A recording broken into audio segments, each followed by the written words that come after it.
The job market has seen a noticeable shift in the way companies and recruitment agencies select talents.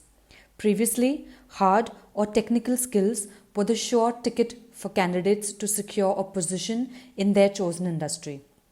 Nowadays, though recruiters have focused on soft or social skills, these skills of the future highlight a candidate's overall character and work ethic.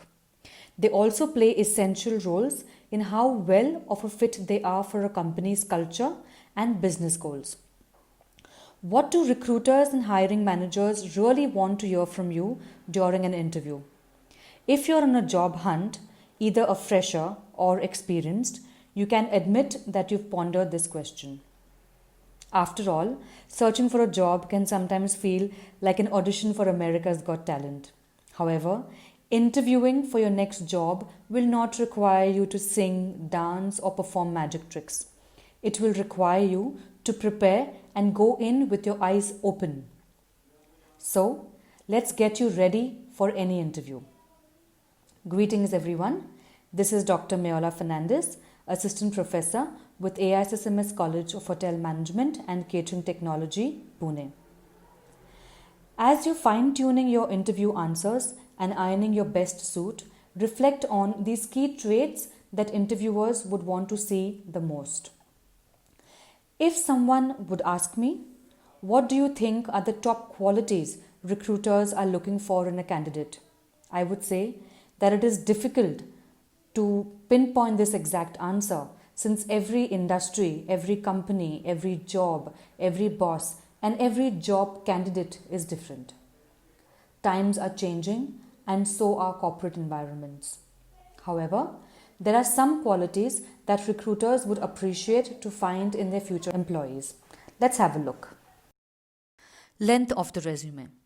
Despite all advice to keep resumes short, many people still have resumes stretching way past 7 or 8 pages.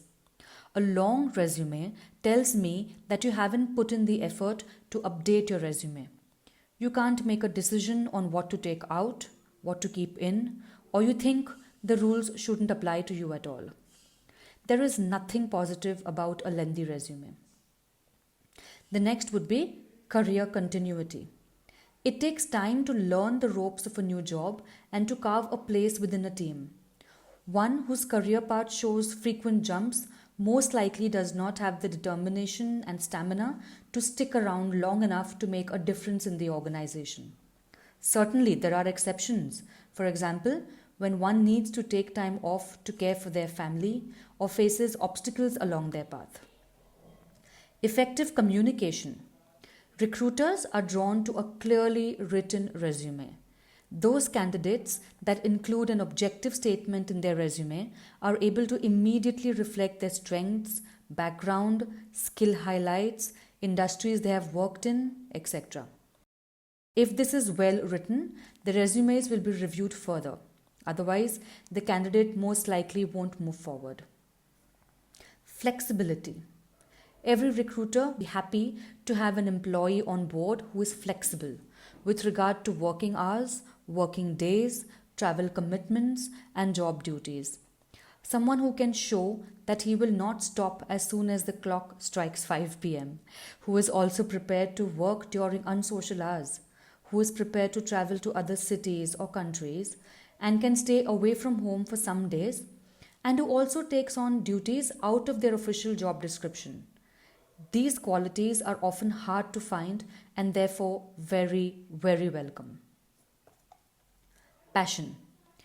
Every recruiter would be happy to have an employee on board who is passionate about his or her job, about the company, about the products or services that they deliver. Someone who speaks, looks, and acts like a real brand ambassador. Someone who might easily be able to attract new clients, who spreads the word about how great it is to work at his company, who gets raving feedbacks from clients about how well he is doing his job. Let's have a look at enthusiasm. A quality that companies look for in job seekers is enthusiasm. The best way to show enthusiasm in your language is to use positive expressions. In fact, some recruiters use an index of positivity that goes from +5 to -5.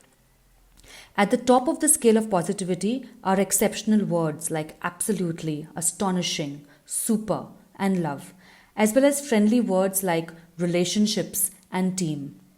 These are high voltage expressions that show a strong positive attitude. At the lower end of the positivity scale are negative words like hate, dislike, abusive, and terrible.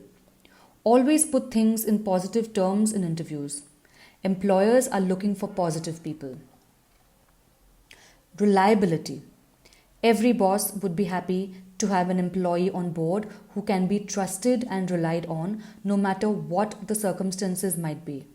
Knowing that there is someone who can take charge of certain tasks and can be very reassuring feeling. For example, if a deadline needs to be met within a certain time frame, or if someone needs to be notified urgently, or if a change to something needs to be made in the last minute, you know that that person will do it for you. Great feeling, isn't it? What can we learn from this? It's not enough to know a job inside out, but also to have the right character traits in order to land and carry out a job. Ability to influence, quite important, I would say. A quality employees look for is the ability to influence, otherwise also known as having clout. People who speak to others with a high degree of clout are strong, influential communicators. They are likely to draw others to them and inspire and convince people. Most people talk more about themselves than about others, and they frequently use words like I, me, my, mine, or myself. But those with clout communicate by shifting the focus from themselves to the group that they belong to. They frequently use words like we, us, ours, ourselves. So if you want to show that you have the capacity to influence others, don't say, I did this or I did that. Say, we as a team have been amazing in staying focused during COVID-19. Analytical skills. The ability to think analytically does not mean you have to go into detail about every situation or project you have undertaken. But it does mean you should show that you can analyze situations and find ways to address the issues at hand. For example, if you're an analytical thinker, you might say, these are the facts that pertained directly to the situation. Full stop. The opposite of an analytical thinker is a narrative thinker, who is less likely to get into the facts, but who focuses on the story. A narrative thinker might say, we've got some great facts if you'd like to see them. As you're answering interview questions, be mindful not to skim the surface in your explanations. Be precise.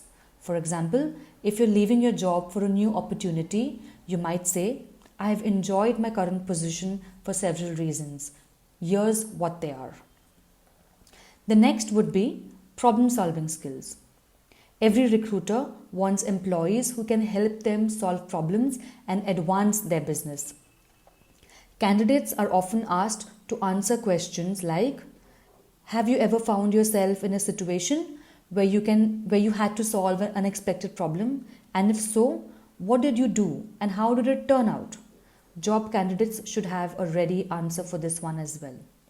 If you're preparing for an interview, think about how you solved an unexpected problem and take your audience through each step of the process. Then write out and learn your response. This question can account for a full 10% of your company's hiring decision. The next and also the most important one would be championing the company. The final success factor for any aspiring employee is the ability to show that you really want to work for the company that's interviewing you. This can be determined by the way you answer the question, why do you want to work for us? This is the single most important question and of course answer in any job interview. And it needs to be thought through and through in advance. The answer to this question can sometimes account for a majority of a firm's hiring decision. To do this, make sure your answer indicates that you have great respect for the company you're applying to. You know their business very well and that you want to make a contribution and have a good understanding of what that contribution will look like. That's all, guys, with respect to expectations of recruiters. I hope you guys have a good day.